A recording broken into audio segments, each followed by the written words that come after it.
क्योंकि समन से बच के भागना अपराध है, क्योंकि वो आपके लिए समन क्या है, कोर्ट का ऑर्डर है, पब्लिक ऑफिसर का ऑर्डर है जो आपके लिए है कि आपको बुला रहा है वहां पे। लेकिन वारंट में क्या है, वारंट पुलिस ऑफिसर के लिए, आपके लिए नहीं है कि पुलिस ऑफिसर को ऑर्डर दिया गया है, कोर्ट ने ऑर्डर आपको नहीं दिया, पुलिस ऑफिसर को दिया, उसकी ड्यूटी आपको अरेस्ट करना।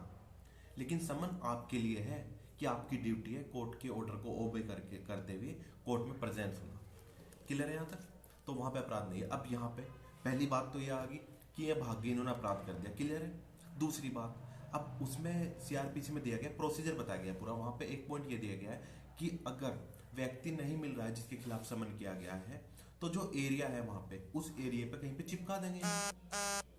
ठीक है, उस मतलब जो उनके घर की दीवार है उस पर चिपका दे, उसके गेट पे, जो चौराहा है वहां पे चिपका दिया वो समन, कि ताकि उनको उसकी नॉलेज हो जाए।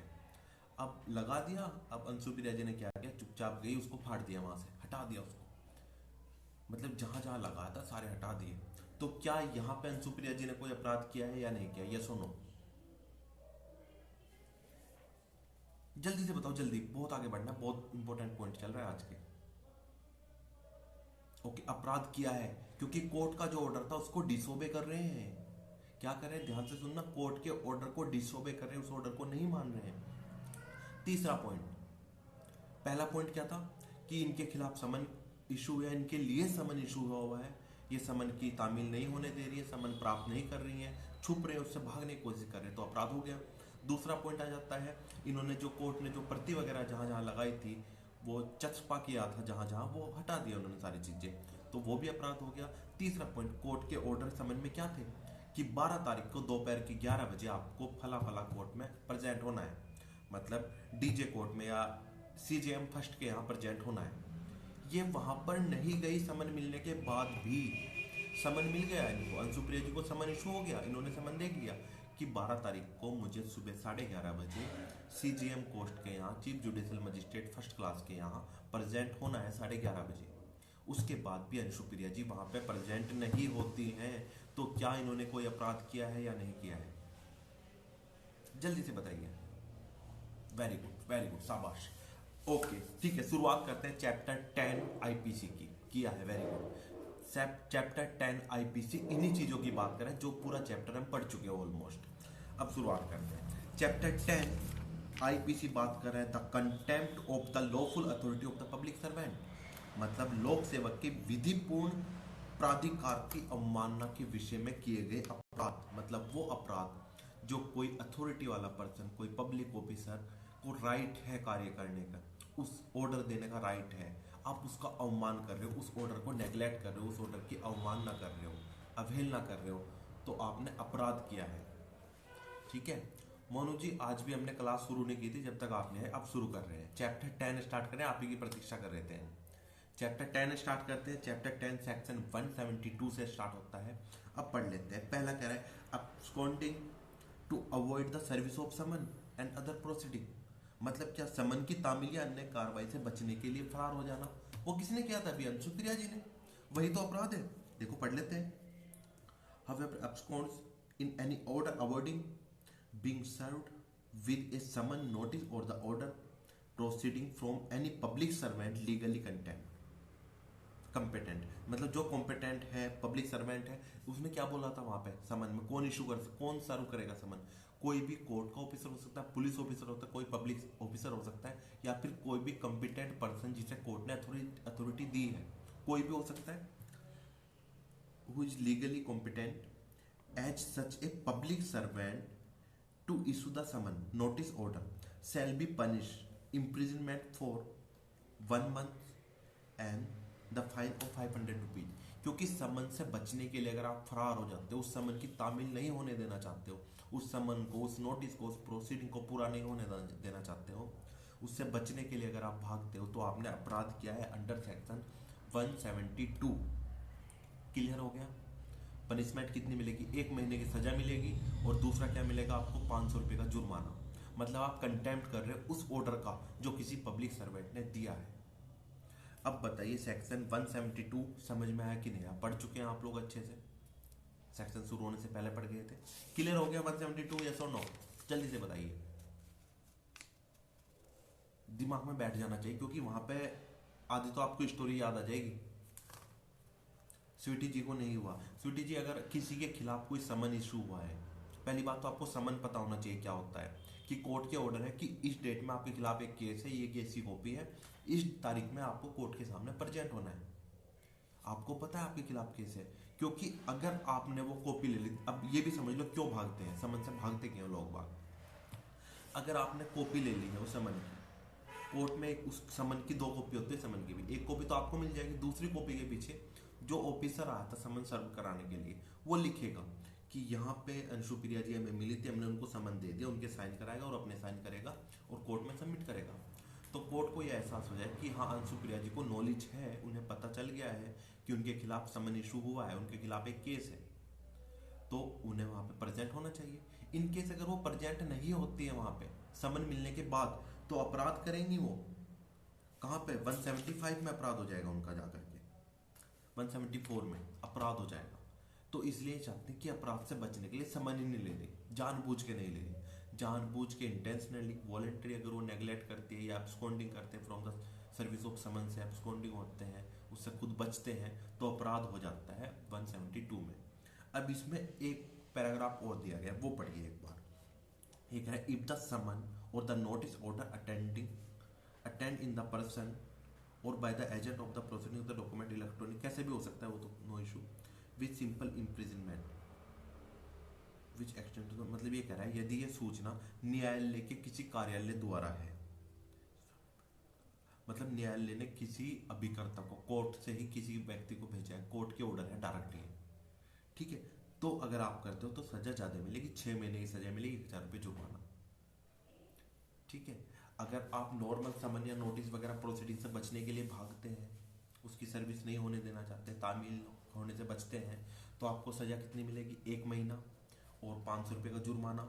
लेकिन अगर वो जो ऑर्डर आए हैं वो कोर्ट के हैं, मतलब किसी कोर्ट के ऑफिसर द्वारा है, कोर्ट के द्वारा ऑर्डर किए गए हैं, तो आपको सजा मिलेगी 6 महीने की, 1000 रुपये जुर्माना। क्लियर? क्लियर हो गया सभी को?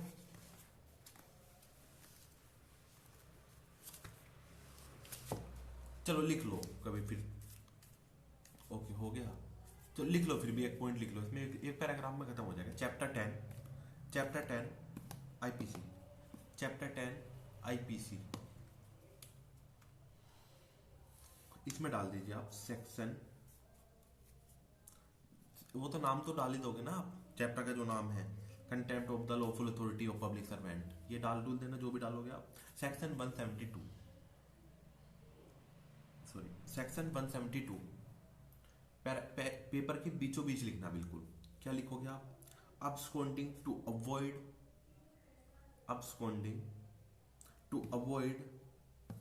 the service of summon, absconding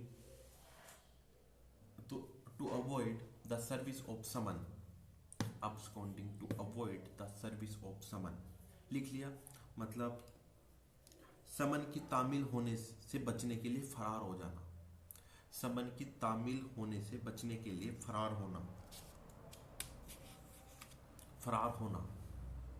ठीक है। अब इसमें बीच में एरो बनाइए, नीचे उसके 2 पार्ट कर दीजिए, एक इधर एक इधर, मतलब किस तरह से, एक दिखा देते हैं आपको कुछ इस तरह से,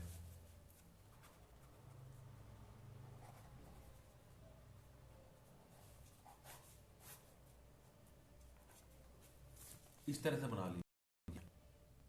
ऊपर तो आप absconding लिख देंगे, नीचे आकर के 2 पार्ट बना दीजिए ताकि आपको याद रहेगा, चार्ट बन जाएगा पूरा एक, ठीक है जी। अब इसमें यहाँ पे लिखिए ए और बी, ताकि आपको याद रहेगा इस तरह से, ए और बी, क्लियर। अब ए पॉइंट में लिखिए,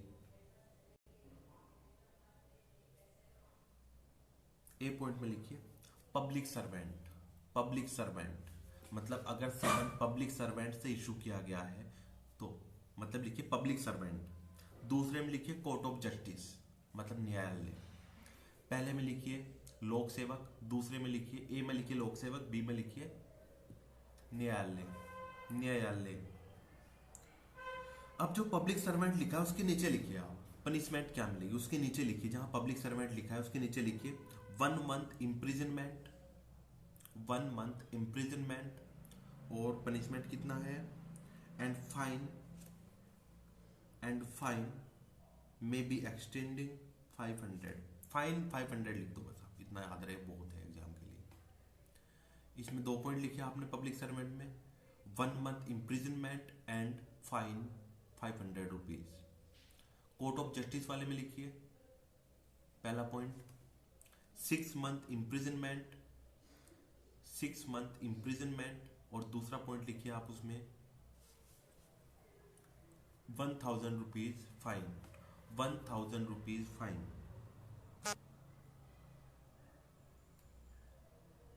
ठीक है जी। और वहां पे ब्रैकेट में जो कोर्ट ऑफ जस्टिस वाला है ना, वहां पे ब्रैकेट में एक चीज और लिख दीजिए आप, जो कोर्ट ऑफ जस्टिस वाला है बी पॉइंट, उसमें ब्रैकेट में एक लाइन लिखिए आप, summon to appear, summon to appear and summon to appear और to produce any documents before it, summon to appear and to produce documents before it. मतलब जो समन किया गया है यहाँ पे वो 2 चीजों के लिए किया गया है, कोर्ट के द्वारा किया गया है पहली बात, तो दूसरा या तो खुद कोर्ट में प्रेजेंट होने के लिए समन किया गया है, या फिर किस लिए किया गया है, कोर्ट में किसी डॉक्यूमेंट्स को लाने के लिए। क्लियर, समझ आ गया सेक्शन 172। अब 173 पे आते हैं। 173 सिर्फ इतनी सी बात कर रहा है, जो हमने अभी अभी बताता वही सारी बातें एक बार इसको हिंदी में पढ़ लेते हैं, जल्दी समझ में आ जाएगा। बैरेट सबके पास है। जो कोई किसी लोक सेवक द्वारा लोक सेवक के नाते कोई समन, सूचना या आदेश निकालने की वैध रूप से सक्षम, मतलब जो कॉम्पिटेंट है, सूचना आदि की तामील अपने पर या किसी अन्य व्यक्ति पर होने से किसी प्रकार से निवृत्त करता है, मतलब बचाता है उसे, अथवा किसी ऐसे समन, सूचना, आदेश को ऐसे स्थान से जहां वह विधि पूर्वक लगाया गया है, मतलब उसे ऐसे स्थान से हटा रहा है जहां वह विधि पूर्वक लगाया गया है, हटाएगा, अथवा किसी ऐसे लोक सेवक को प्राधिधीन जानते हुए किसी उद्घोषणा के पूर्वक से निवृत्त करेगा, जो ऐसे लोक सेवक के नाते उद्घोषणा किया जाना वैध रूप से सक्षम है। तो वह कितना हो जाएगा, सादे कार्यवाही से, मतलब अगर इंटेंशनली जो कोर्ट क्या करता है, अगर समन नहीं मिलता उसको फिक्स कर देता है किसी जगह पे, है ना, फिक्स कर देता, चिपका दे, चस्पा कर देता उस समन का, और हमें पता है भाई इसके खिलाफ समन है तो मैंने उसे हटा दिया, या फिर मैंने जानबूझ के खुद ही हटा दी वो चीज़ें, तो अपराध कर दिया मैंने। यहाँ पे कौन सा क्या है, इसमें मैं नहीं समझता, लिखने की जरूरत पड़ेगी, बैरेट से ही समझ में आ जाएगा। तो कितनी सजा मिलेगी यहाँ पर,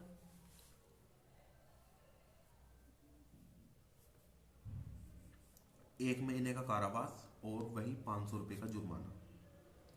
ठीक है जी। shall be punished with the imprisonment, the term may be extended to 1 month and the fine may be extended till 500 rupees, 500 रुपये की सजा मिलेगी। वही सेम चीजें यहाँ पर, बस वहां पे उससे फरार होना, एब्सकॉन्डिंग है, यहाँ पे आ जाएगा आपका उसको हटा देना, टू रिमूव। अब नीचे सेम वही पॉइंट यहाँ पे दिया गया है कि अगर वो नोटिस वगैरह जो है वो कोर्ट के द्वारा किए गए हैं, है ना, the procession attend the person और in the court of justice, court के द्वारा किए गए हैं तो वही 6 महीने और 1000 रुपये। अगर कोर्ट के द्वारा किया गया है, चस्पा वगैरह किया गया कोर्ट के द्वारा, तो 6 महीने और 1000 रुपये। 73 क्लियर हो गया। 73 क्लियर हो गया ना सभी को। 74 पे बढ़े।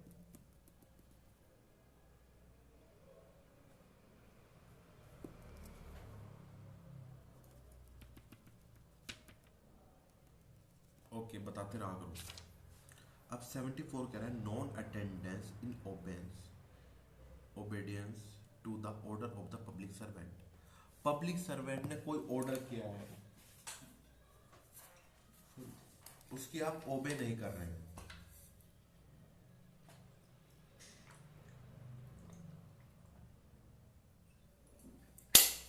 तो पनिशमेंट मिलेगी भाई, सीधी सी बात है।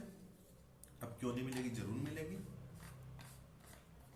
देखो, जो कोई किसी लोक सेवक द्वारा निकाले गए उस समन या सूचना, आदेश या उद्घोषणा, उद्घोषणा याद आ रहा है, प्रोक्लेमेशन किस सेक्शन में है सीआरपीसी के?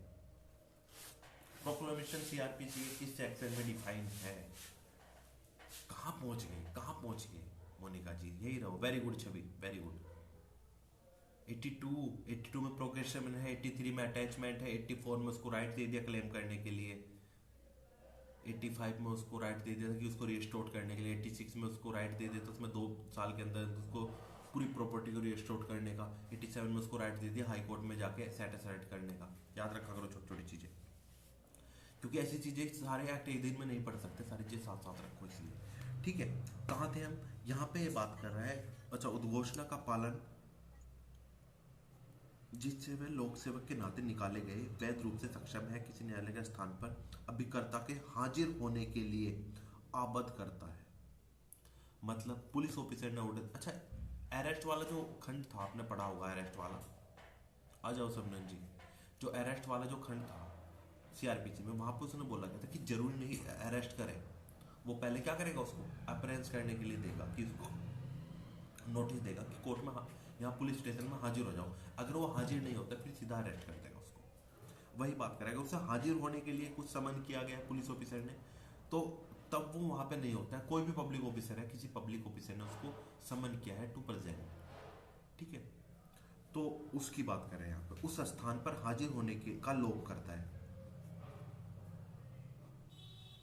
उस स्थान से जहां वह हाजिर होने के लिए आबद्ध है उससे पूर्व चला जाता है, उस स्थान पर जाने से विधिपूर्ण है तो उसे पनिशमेंट मिलेगी। मतलब कोर्ट ने जो ऑर्डर किए हैं जहाँ पे वो बाउंड है आने के लिए, कोर्ट ने ऑर्डर कर, कोर्ट ने या पुलिस ने, किसी पब्लिक ऑफिसर ने उसको ऑर्डर किया है, भाई साहब यहाँ पे आना है, आपको हाजिरी लगानी है अपनी आके, वो नहीं आ रहा है तो अपराध कर दिया, सीधी सी बात है। जैसे अभी आपने जो पूरा बताया था उसमें तीसरा पॉइंट ये तो था, इन्हें समन मिल गया, किसी भी तरह का समन हो सकता है कि आपको वहां प्रेजेंट होना है, ये नहीं होते तो अपराध हो गया, वो उसी अपराध की बात कर रहे हैं।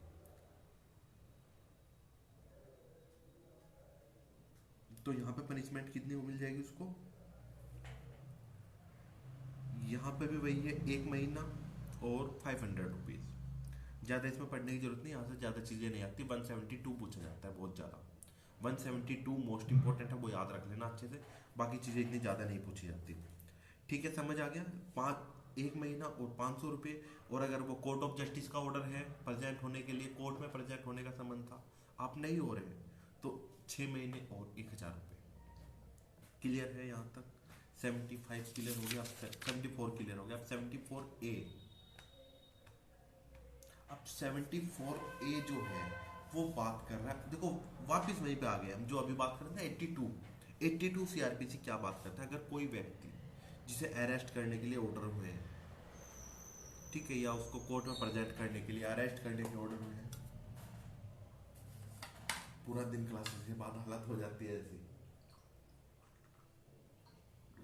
आप मतलब मोबाइल लेने लग जाना अभी।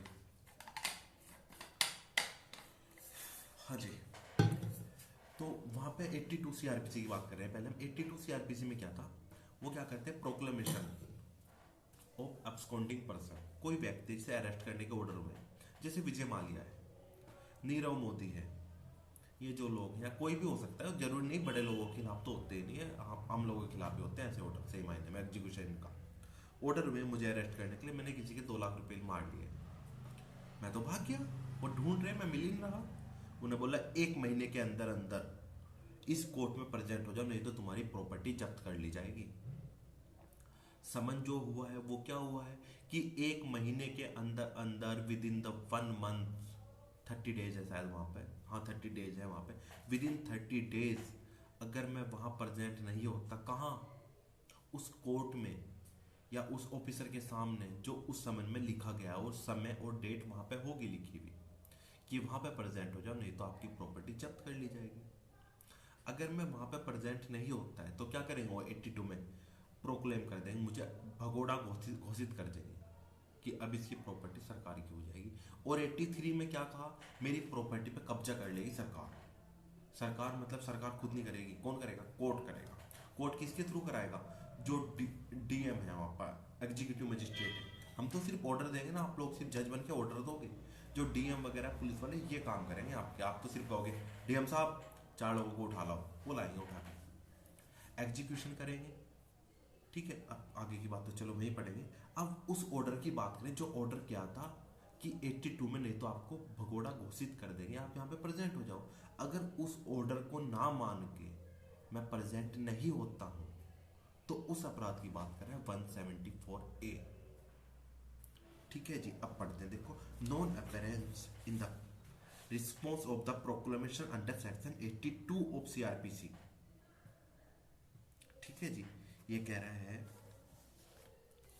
however fail however fail to appear at the specified place and the specified time and required to the proclamation published under section 1 of 82 of CRPC shall be punished with the imprisonment for 3 years and the fine or both, which declared has been the section 4 of the CRPC shall be punished with the 7 year। देखो, अगर मैं वहां पे present नहीं होता हूँ तो मुझे सजा कितनी मिलेगी? 3 साल की सजा मिलेगी, फाइन भी हो सकता, दोनों भी। और where a declaration has been made under section 4, अगर सब सेक्शन 4 में, मतलब 82 के सब सेक्शन 4 में जब डिक्लेरेशन हो चुका है, अब तक प्रोवोकेशन नहीं हुआ, मतलब क्या 1 महीने का टाइम दिया था, 1 महीने में आप आ जाओ, नहीं तो आपकी प्रॉपर्टी को आपको भगौड़ा घोषित कर देंगे हम। मैं नहीं पहुंचा तो फिर मैं पहुंचता हूं उसके बाद, तो मुझे सजा कितनी मिलेगी? 3 साल की। और अगर डिक्लेरेशन हो चुका है, डिक्लेयर कर दे मुझे भगोड़ा, उसके बाद मैं कभी भी आता हूं, तो सजा कितनी मिलेगी? 7 साल की। ठीक है, डिक्लेरेशन से पहले उस टाइम को छोड़ करके, जिस दिन मुझे बुलाया गया था उस दिन को छोड़ के उसके बाद मैं आता हूं, तो 3 साल की सजा है। आवाज कट रही है, आवाज कट रही है। बाकी सबको आवाज क्लियर आ रही है क्या? आज तो मैं वैसे भी जोर से बोल रहा हूँ काफी। बाकी सबको आवाज आ रही है क्लियर?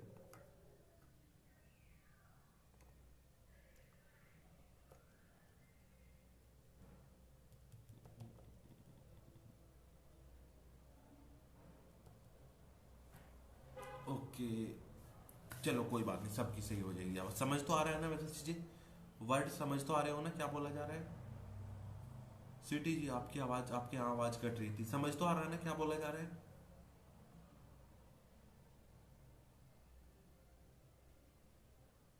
अब अच्छे से आ रही है? भाई मैंने कुछ नहीं किया, अपने आप आ रही है अच्छे से भी। चांदनी जी को नहीं आ रहा है, क्योंकि अगर नहीं आ रहा है तो फिर कोई फायदा नहीं है ऐसे कुछ।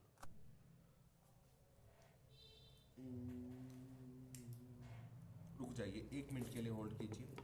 अब आवाज क्लियर आ रही है क्या? यस और नो? यस। यस भैया। ओके, चांदनी जी आवाज आ रही है क्लियर अब आपको?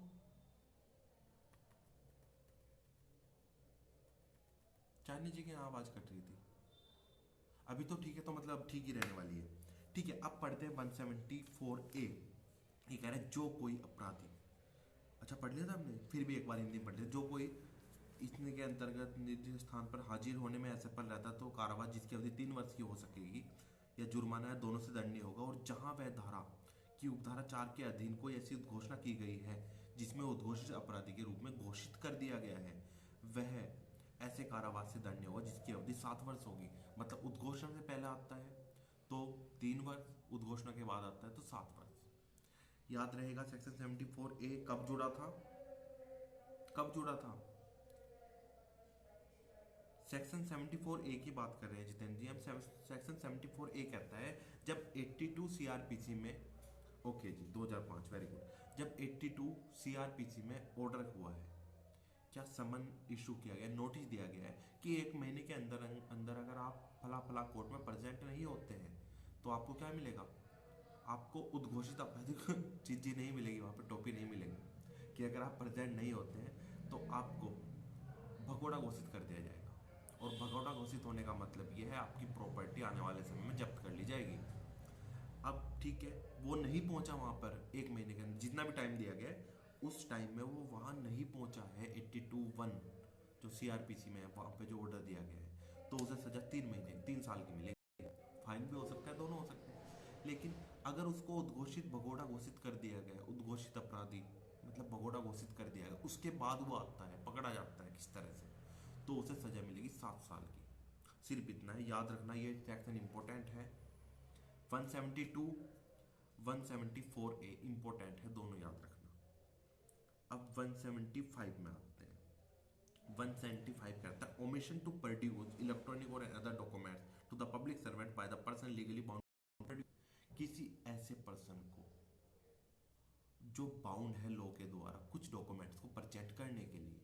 सपोज एक ऑफिस था, वहाँ का किसी का केस चल रहा था, मैंने वहाँ के मैनेजर को फ़ोन किया, मैं पुलिस ऑफिसर हूँ बड़ा, मैंने क्या कि ठीक है मैनेजर साहब वहाँ के अटेंडेंस रजिस्टर कोर्ट में प्रेजेंट कर लो लाके, वो नहीं लाया, पुलिस स्टेशन मंगाया वहाँ नहीं लाया, तो उसकी सजा की बात करें, मतलब ओमिशन किया उसने, दस्तावेज या इलेक्ट्रॉनिक अभिलेख को पेश करने के लिए वैध रूप से आबद्ध व्यक्ति का लोक सेवक को पेश करने से लोक करना। लोक सेवक कौन हो सकता है? मैं अगर पुलिस ऑफिसर हूँ मैं हो सकता हूँ, मैं अगर जज हूँ मैं हो सकता हूँ, मैं कोई भी पब्लिक ऑफिसर हूँ, ठीक है, पब्लिक सर्वेंट हूँ, तो मैं हूँ लोक सेवक। मेरे ऑर्डर के बाद भी वो मुझे प्रेजेंट नहीं कर रहे, क्या चीज़, वो डॉक्यूमेंट जिसके लिए वो आबद्ध है प्रेजेंट करने के लिए। ठीक है जी, अब पढ़ लेते हैं एक बार इसको। सेक्शन 75 अच्छा सेक्शन है, वैसे तो एग्जाम में तो पूछा नहीं जाता, लेकिन वैसे नॉलेज के लिए अच्छा है आपके लिए। ये कह रहा है however being the legally bound to produce the deliver up to any documents electronic record of any public servant as intentionally omit to produce the deliver of the same shall be punished with a simple imprisonment which may be extended to 1 month and 500 rupees। मतलब वो documents अगर वो present नहीं करता है तो उसे सजा मिलेगी 1 महीने की, जो पहले 172 से हम चलते आ रहे हैं, 1 महीने की सजा और 500 रुपये का जुर्माना। लेकिन अगर वही सारे डॉक्यूमेंट्स कोर्ट ने मंगाए हैं तो क्या होगा, तो सजा कितनी मिलेगी, वही 6 महीने और 1000 रुपये। ठीक है जी,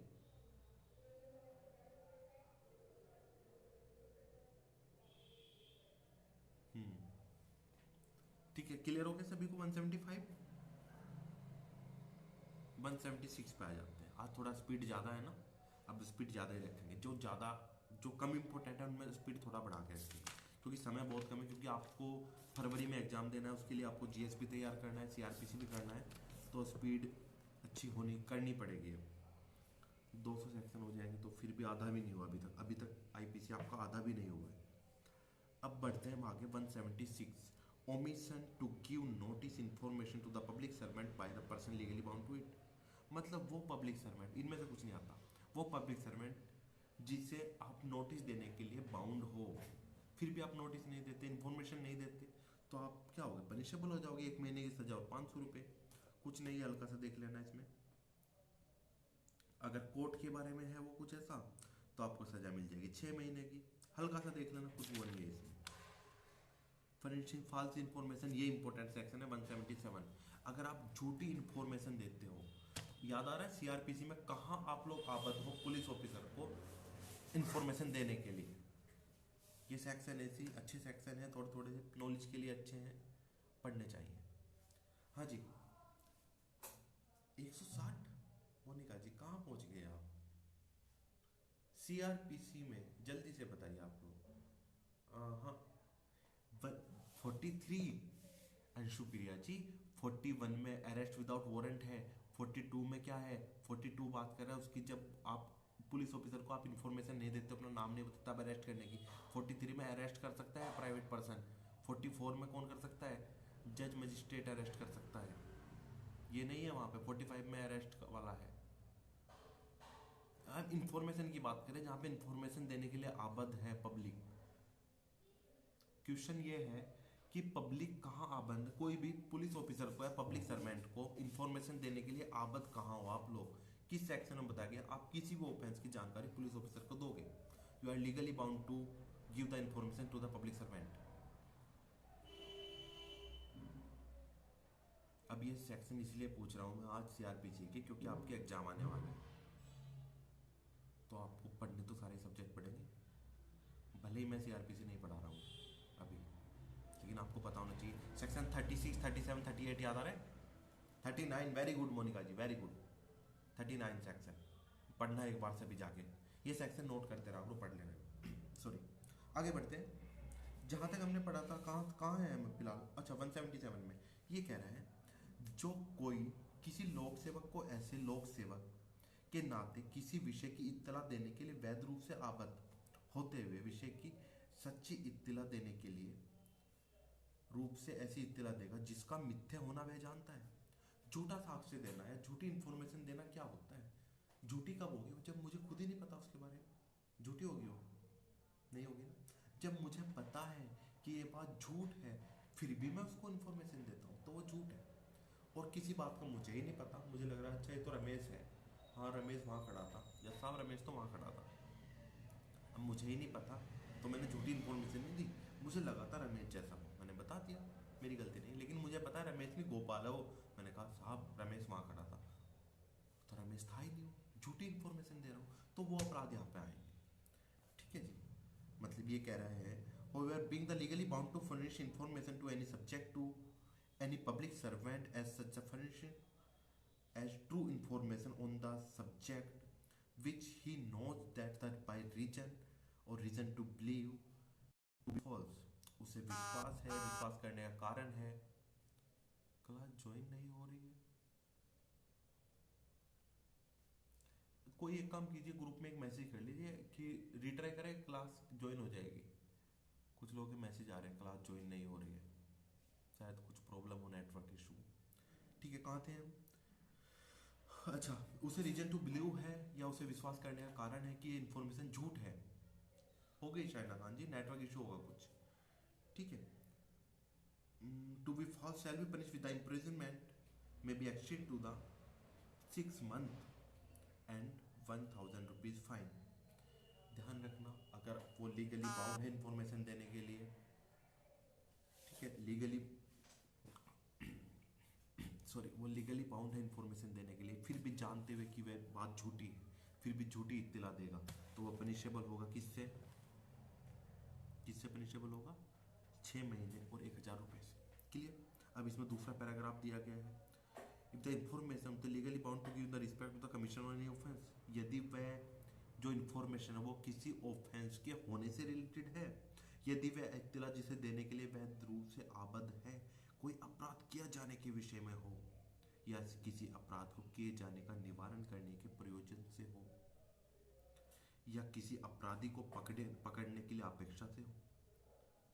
मतलब जो इन्फॉर्मेशन उसने गलत दी थी, पहले नॉर्मल इन्फॉर्मेशन थी, सजा मिली थी 6 महीने की, 1000 रुपये का जुर्माना। लेकिन अगर वही इन्फॉर्मेशन किस तरह की है, वो इन्फॉर्मेशन है किसी ऑफेंस के होने की, किसी ऑफेंस के प्रिवेंशन के लिए, किसी ऑफेंस को रोकने के लिए, किसी अपराधी को पकड़ने के लिए, किसी को अरेस्ट करने के लिए, किसी ऑफेंस से रिलेटेड अगर इन्फॉर्मेशन है तो सजा 2 साल की मिलेगी और फाइन या फिर दोनों हो सकते हैं। क्लियर है? ये बता रहा है अगर इन्फॉर्मेशन किसी ऑफेंस से या अपराधी से रिलेटेड है तो सजा कितनी मिलेगी? 2 साल की। कब? आप झूठी इन्फॉर्मेशन देते हो फिर भी 2 साल की सजा मिलेगी। देखो, मैं पुलिस ऑफिसर था, मेरा कोई मुखबिर था। मुखबिर मूवी देखी होगी सबने, बहुत पहले आई थी, बहुत टाइम हो गया, अब तो जमाना हो गया। या चलो नॉर्मल छोड़ो, कोई पर्सन था, मैंने उससे कहा अच्छा ये बताओ रमेश घर पे है कि नहीं है। उसे पता था रमेश घर पे है, उसने बताया नहीं रमेश तो घर पे नहीं, रमेश तो गोपाल के बाबा के ढाबा पे बैठा है। मैं पुलिस फोर्स लेकर बाबा के ढाबे पे गया, वो घर में था, वो छुपा के निकाल दिया उसने। किसी अपराधी को पकड़ने से बचाने के लिए, किसी ऑफेंस के लिए इंफॉर्मेशन थी, तो 2 साल तक उसे जेल में रहना पड़ेगा, जेल की रोटी खानी पड़ेगी। सेक्शन 77 इंपॉर्टेंट है, याद रखना। क्लियर हो गया सभी को? 76 77 समझ आ गया? 77 78 देख लेते हैं। अगर अब आगे वाले सेक्शन थोड़े से ऐसे ही हैं, इनको हल्का हल्का ही देखेंगे। 7 से 8 बात कर रहा है refusing oath on the public service, वो ओथ वगैरह लेने से मना कर देता है तो 6 महीने की सजा, कोई जरूरत नहीं। Refusing the answer of the public servant, ये इंपॉर्टेंट सेक्शन है। 179 इंपॉर्टेंट सेक्शन है। Refusing the answer of the public servant authorise to question, वो पब्लिक सर्वेंट जो क्वेश्चन का आंसर क्वेश्चन पूछने के लिए आबद्ध है, उसे आप उसका आंसर देने से मना करते हो तो भी सजा मिलेगी। याद करो सीआरपीसी में आपने पढ़ा होगा सेक्शन 161 एंड 162। 161 में क्या है? Examination of witness. Witness examination करता है कौन? पुलिस ऑफिसर करता है, और वो सारी चीज़ें रिकॉर्ड करता है पेपर पे।